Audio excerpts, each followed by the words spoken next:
no nails tapping. Okay, so now we can just get right into it. So we're going to move this out of the way for now.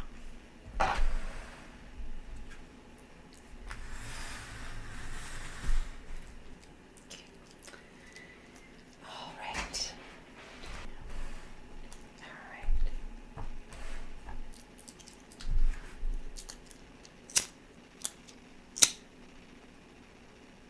One day I'm going to actually remember to get a box of matches when I'm at the grocery store.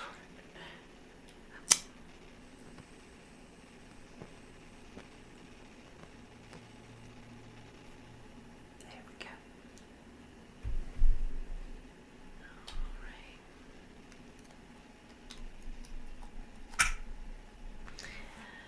So I set the intention for tonight's reading to accomplish the greatest and highest good for all. Take a few deep breaths here.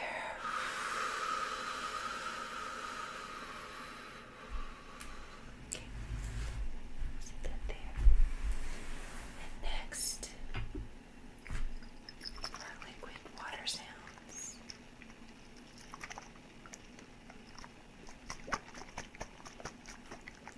We're going to spray some of this homemade lavender essential oil spray.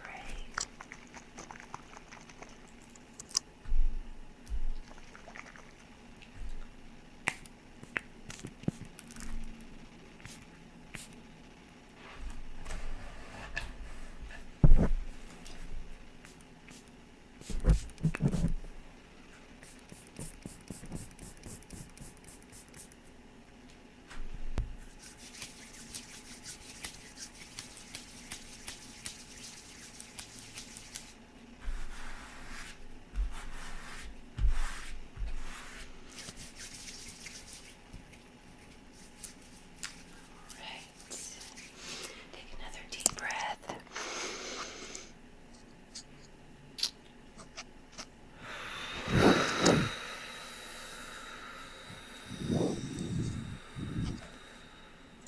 Okay, next we have our sage, which we've been using up, and so now the string is starting to come undone and all of the pieces are coming out. And I don't know how to put it back together, really. I can't even. There we go.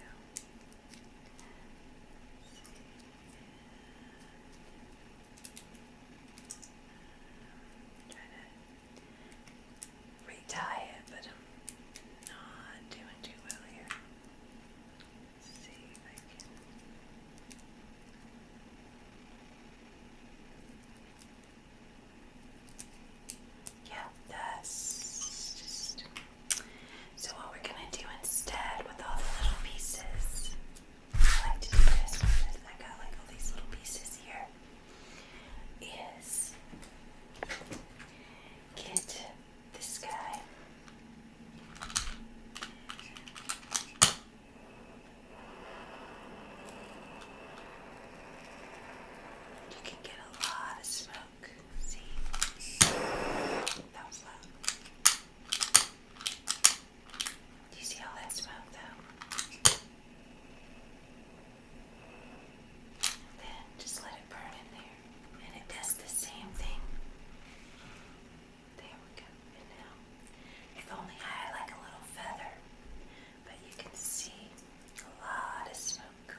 first checks the perimeter to make sure it's safe before entering on the other side of the fire. He scares Gammon in the meantime, though, until he later shows himself, and they both head over to the lodge where Uncas is being held captive. Gammon makes up a lie that the shaman wants to blow his breath on the captive to make him weak and trembling with fear of the stake.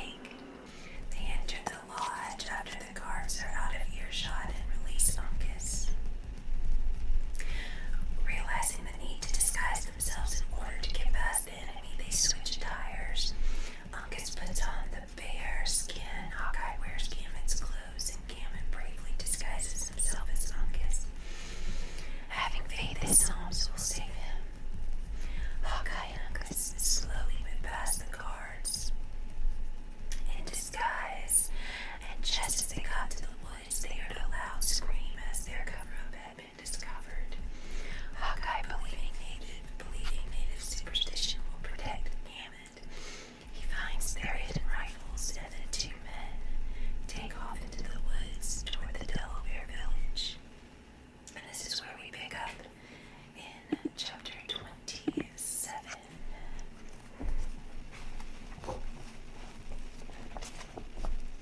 Now for some book triggers and paper triggers.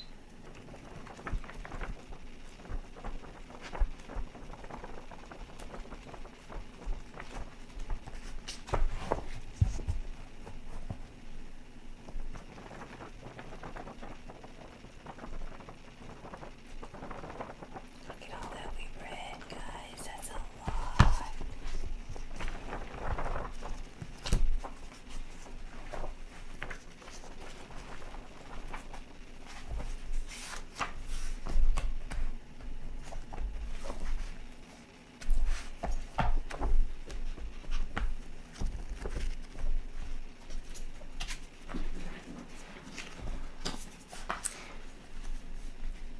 Chapter 27. Okay, this is from Julius Caesar, which is Shakespeare. I shall remember when Caesar says, "Do this, it is performed." The impatience of the savages who lingered about the prison of Uncas, as has been seen, had overcome their dread of the conjurer's breath.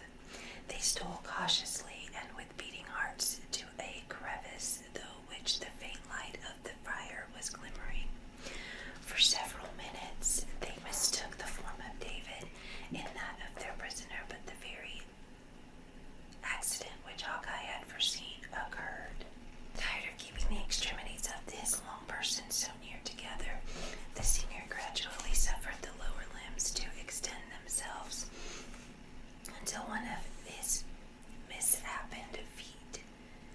misshapen feet actually came in contact with and shoved aside the embers of the fire. At first, the Hurons believed the Delaware had been thus deformed by witchcraft.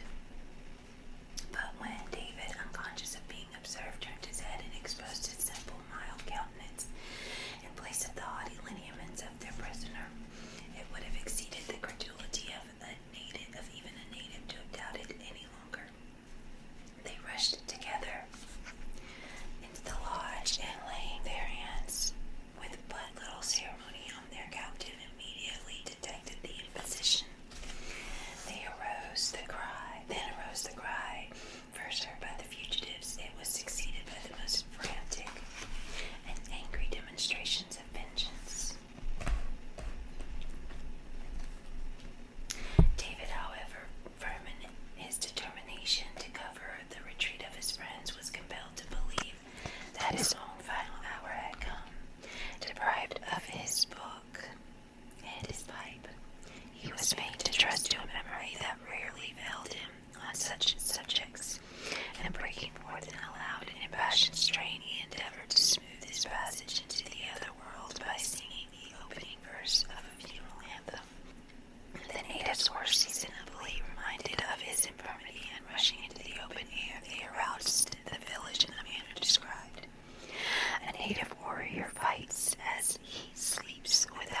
scarcely fail of being needed.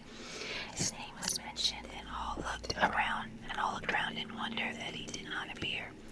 Messengers were then dispatched to his lodge, requiring his presence. In the meantime, some of the swiftest and most discreet of the young men were ordered to make the circuit of the clearing under cover of the woods in order to ascertain that their suspected neighbors, the Delawares, designed no mischief. Women and children ran to and fro, and in short the whole encampment exhibited another scene of wild and savage confusion. Gradually, however, these symptoms of disorder diminished, and in a few minutes the oldest and most distinguished chiefs were assembled in the lodge in grave consultation. The clamor of many voices soon announced that a party approached who might be expected to communicate some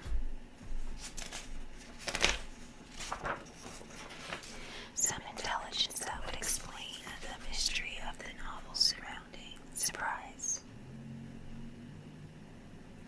The crowd without gave way, and several warriors entered the place, bringing with them the hapless conjurer who had been left so long by the scout in duress. Notwithstanding, this man was held in very unequal estimation among Hurons, some believing impatiently in his power, and others deeming him an impostor. He was now listened to by all with the deepest attention. When his brief story was ended, the father of the sick woman stepped forth, and in a few pithy expression related in his turn what he knew. These two narratives gave a proper direction to the subsequent inquiries, which were now made with the characteristic cunning of the savages. Instead of rushing in a confused and disorderly throng to the cavern, 10 of the wisest and firmest among the chiefs were selected to prosecute the investigation. As no time was to be lost, the instant the choice was made, the individuals appointed rose in a body and left the place without speaking. On reaching the entrance, the younger men in advance made way for their seniors, and the whole proceeded along the low, dark gallery with the firmness of warriors ready to devote themselves to the public good, though at the same time secretly doubting the nature of the power with which they were about to contend. The outer apartment of the cavern was silent and gloomy. The woman lay in her usual place and posture, though there were those present who affirmed they had seen her borne to the woods by the supposed medicine of the white men. Such a direct and palpable contradiction of the tale related by the father caused all eyes to be turned on him. Chafed by the silent imputation and inwardly troubled by so unaccountable a circumstance, the chief advanced to the side of the bed and, stooping, cast an incredulous look at the features as if distrusting their reality. His daughter was dead. The unerring feeling of nature for a moment prevailed, and the old warrior hid his eyes in sorrow. Then, recovering his self-possession, he faced his companions, and pointing toward the corpse, he said in the language of his people, "The wife of my young man has left us. The Great Spirit is angry with his children." The mournful intelligence was received in solemn silence. After a short pause, one of the elder natives was about to speak when a dark-looking object was seen rolling out of an adjoining apartment into the very center of the room where they stood. Ignorant of the nature of the beings they had to deal with, the whole party drew back a little and gazed in admiration until the object fronted the light, and rising on end, exhibited the distorted but still fierce and sullen features of Magua. The discovery was succeeded by a general exclamation of amazement. As soon, however, as the true situation of the chief was understood, several ready knives appeared, and his limbs and tongue were quickly released. The Huron arose and shook himself like a lion quitting his lair. Not a word escaped him, though his hand played convulsively with the handle of his knife, while his lowering eyes scanned the whole party as if they sought an object suited to the first burst of his vengeance. It was happy for Uncas and the scout, and even David, that they were all beyond the reach of his arm at such a moment, for assuredly no refinement in cruelty would then have deferred their deaths in opposition to the promptings of the fierce temper that nearly choked him. Meeting everywhere faces that he knew as friends, the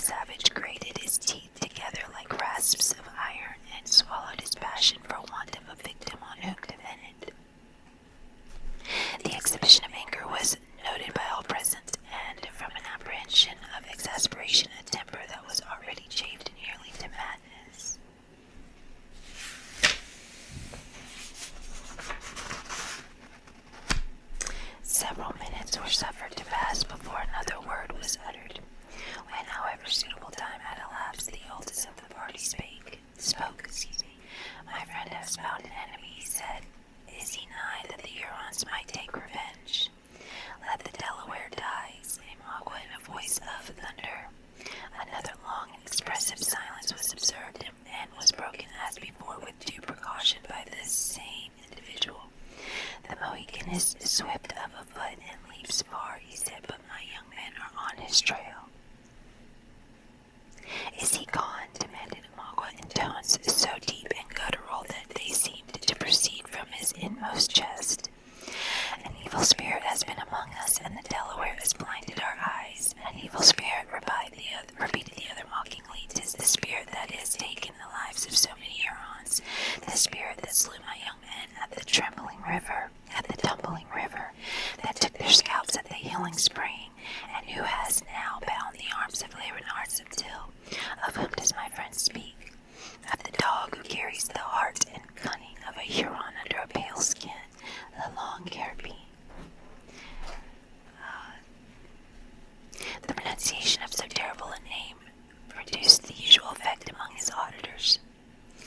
But when time was given for reflection and the warriors remembered that their formidable, endearing enemy had even been in the bosom of their encampment, working injury, fearful rage took the place of wonder, and all those fierce passions with which the bosom of Magua had just been struggling were suddenly transferred to his companions. Some among them gnashed their teeth in anger, others vented their feelings in yells, and some again beat the air as frantically as if the object of their resentment were suffering under their blows. But this sudden outbreaking of temper as quickly as subsided in the still and sullen restraint they most affected in their moments of inaction. Magua, who had in turn found leisure for reflection, now changed his manner and assumed the air of one who knew how to think and act with a dignity worthy of so grave a subject. Let us go to my people, he said. They wait for us. His companions consented in silence, and the whole of the savage party left the cavern and returned to the council lodge. When they were seated, all eyes turned on Magua, who understood from such an indication that by common consent they had devolved the duty of relating what had passed on him. He arose and told his tale without duplicity or reservation. The old deception practiced by both Duncan and Hawkeye was, of course, laid naked, and no room was found even for the most superstitious of the tribe any longer to affix a doubt on the character of the occurrences. It was too apparent that they had been insultingly, shamefully, disgracefully deceived. When he had ended and resumed his seat, the collected tribe, for his auditors in substance included all the fighting men of the party, sat regarding each other like men astonished equally of the audacity and the success of their enemies. The next consideration, however, was the means and opportunities for revenge. Additional pursuers were sent on the trail of the fugitives, and then the chiefs applied themselves in earnest to the business of consultation. Many different expedients were proposed by the elder warriors in succession, to all of which Magua was a silent and respectful listener. That subtle savage had recovered his artifice and self-command, and now proceeded upward toward his object with his customary caution.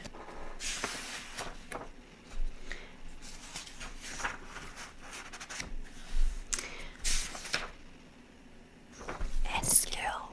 It was only when each one was disposed to speak had uttered his sentiments that he prepared to advance his own opinions. They were given the additional weight from the circumstance that some of the runners had already returned, and reported that their enemies had been traced so far as to leave no doubt of their having sought safety in the neighboring camp of their suspected allies, the Delawares. With the advantage of possessing this important intelligence, the chief warily laid his plans before his fellows, and as might have been anticipated from his eloquence and cunning, they were adopted without a dissenting voice. They were briefly as follows, both in opinions and motives. It has been already stated that, in obedience to a policy rarely departed from, the sisters were separated so soon as they reached the Huron village. Magua had early discovered that in retaining the person of Alice, he possessed the most effectual check on Cora. When they parted, therefore, he kept the former within reach of his hand, consigning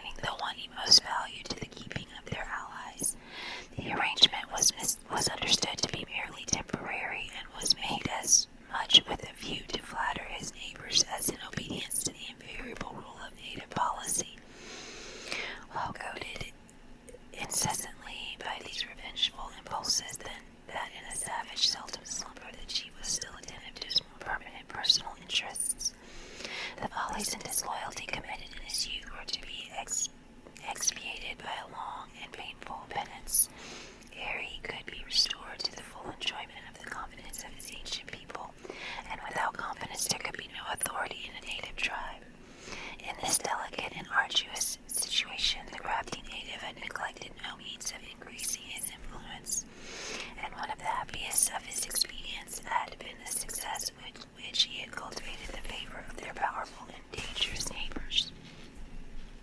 The result of his experiment had answered all the expectations of his policy, for the Hurons were in no degree exempt from that governing principle of nature which induces man to value his gifts precisely in the degree that they are appreciated by others.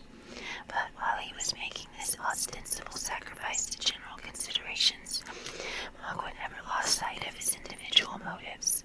The latter had been frustrated by the unlooked-for events which had placed all of the prisoners beyond his control, and he now found himself reduced to the necessity of suing for favors to those whom it had so lately been his policy to oblige.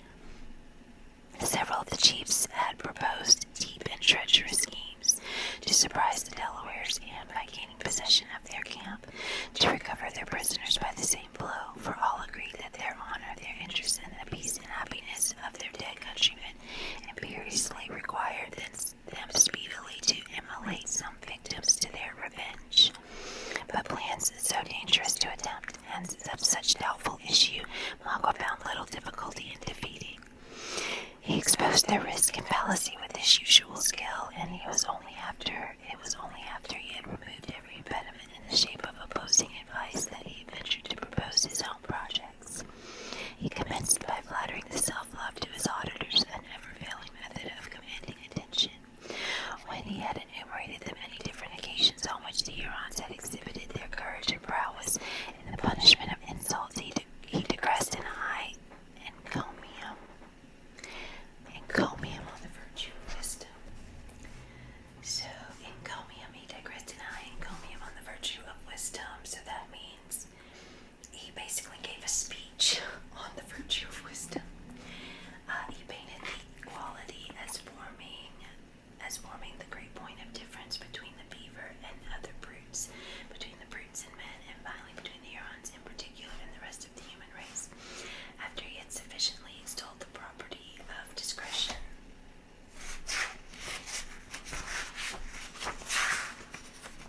he undertook to exhibit in what manner its use was applicable to the present situation of the tribe. On the one hand, he said, was their great pale father, the governor of the Canadas, who had looked upon his children with a hard eye since their tomahawks had been so red. On the other, a people as numerous as themselves, who spoke a different language, possessed different interests, and loved them not, and would be glad at any pretense to bring them in disgrace with the great white chief. Then he spoke of their necessities, of the gifts they had a right to expect for their past services, of their distance from their proper hunting grounds and native villages, and of the necessity of consulting prudence more, an inclination less in so critical circumstances. When he perceived that while the old man applauded his moderation, many of the fiercest and most distinguished of the warriors listened to these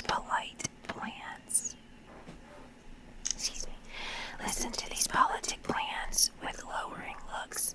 He cunningly led them back to the subject which they most loved.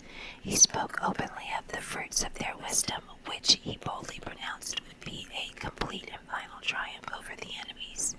He even darkly hinted that their success might be extended with proper caution in such a manner as to include the destruction of all whom they had reason to hate. In order he so blended the warlike with the artful, the obvious with the obscure, as to flatter the propensities of both parties, and to lead each subject of hope, while neither could say it clearly comprehended its intentions. The orator or the politician who can produce such a state of things is commonly popular with his contemporaries, however he may be treated by posterity. All perceived that more was meant than was uttered, and each one believed that the meaning was precisely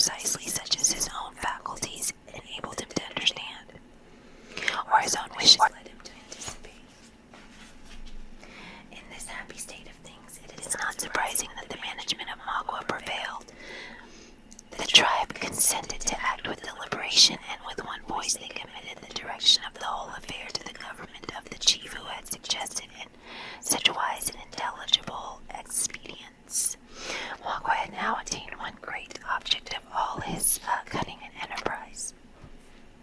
The ground he had lost in the favor of his people was completely regained, and he found himself even placed at the head of the affairs.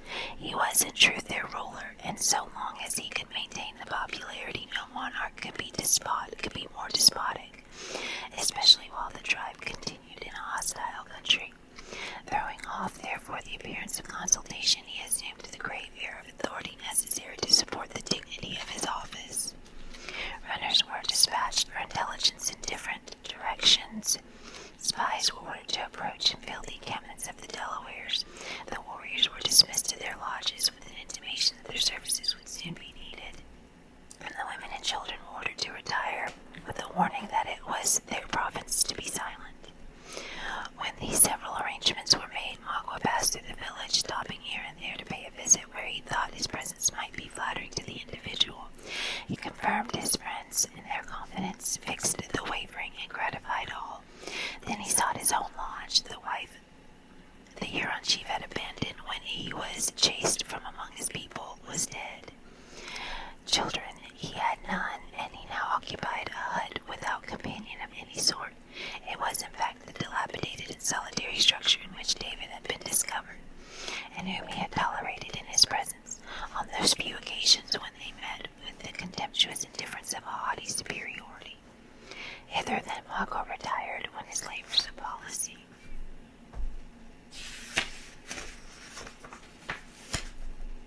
were ended. While others slept, however, he neither knew or sought repose. Had there been one sufficiently curious to have watched the movements of the newly elected chief, he would have seen him seated in a corner of his lodge, musing on the subject of his future plans from the hour of his retirement to the time he had appointed for his warriors to assemble again. Occasionally the air breathed through the crevices of the hut, and the low flame that fluttered about the embers of the fire threw their wavering light on the person of the sullen recluse. At such moments it would not have been difficult to have fancied the dusky savage, the prince of darkness, brooding on his own fancied wrongs and plotting evil. Long before the day dawned, however, warrior after warrior entered the solidarity butt of Magua, until they had collected to the number of 20. Each bore his rifle and all the other accoutrements of war, though the paint was uniformly peaceful. The entrance of these fierce-looking beings was unnoticed, some seating themselves in the shadows of the place, and others standing like motionless statues until the whole of the designated band was collected. Then Magua arose and gave the signal to proceed, marching himself in advance. They followed their leader singly and in that well-known order which has obtained the distinguishing appellation of native file. Unlike other men engaged in the spirit-stirring business of war, they stole from their camp unostentatiously and unobserved, resembling a band of gliding specters, more than warriors seeking the noble reputation by deeds of desperate daring. Instead of taking the path which led directly to the camp of the Delawares, Magua led his party for some distance down the windings of the stream and along the artificial lake of the beavers. The day began to dawn as they entered the clearing which had been formed by those sagacious and industrious animals. Though Magua had resumed his ancient garb before the outline of a fox on the dressed skin which formed his robe, there was one chief of his party who carried the beaver as his peculiar symbol or totem. There would have been a species of profanity in the omission had this man passed so powerful a community of his fancied kindred without bestowing some evidence of his regard. Accordingly, he paused and spoke in words as kind and friendly as if he were addressing more intelligent beings. He called the animals his cousins and reminded them that his protecting influence was the reason they remained unharmed, while many avaricious traders were prompting the natives to take their lives.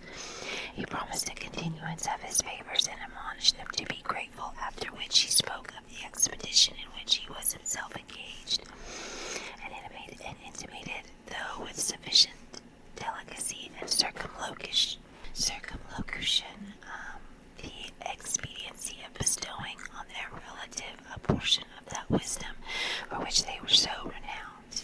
And we got another footnote. These harangues of the beast are frequent among the natives. They often address their victims in this way, reproaching them for cowardice or commending their resolution, as they may happen to exhibit fortitude or the reverse in suffering. So apparently, the comparison to the beasts is common in native culture.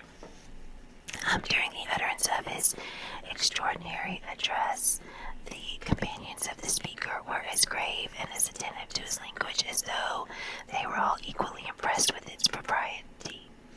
Once or twice black objects were seen rising to the surface of the water, and the Huron expressed pleasure, conceiving that his words were not bestowed in vain. Just as he ended his address, the head of a larger beaver was thrust from the door of a lodge whose earthen walls had been much injured, and which the party had believed from its situation to be uninhabited. Such an extraordinary sign of confidence was received by the orator as a highly favorable omen, and though the animal retreated a little precipitately, he was lavish of his thanks and commendations.